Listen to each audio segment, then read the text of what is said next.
কফ ইয়াজের ই, লাম দাল জবর লাদ, দালের উপরে সাকিন, যে কফ ত বা জিম দাল এই 5টি হরফের উপর যখন জজম থাকবে, সাকিন থাকবে, এমনত অবস্থায় এই 5টি হরফকে ধাক্কা দিয়ে প্রতিধ্বনি করে পাল্টা আওয়াজ করে পড়তে হয়।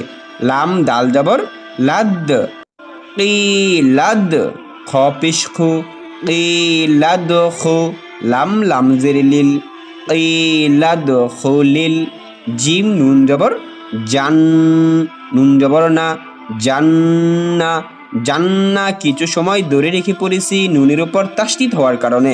আমরা শিখেছিলাম নুন অথবা মিমের উপর যদি তাসদিদ থাকে তাহলে কিছু সময় ধরে রেখে পড়তে হয়।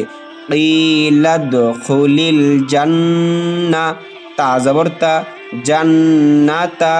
অক্ষ করিলে এই গোল তাকে ফেলে দিয়ে হা দ্বারা পরিবর্তন করে পড়তে হয়।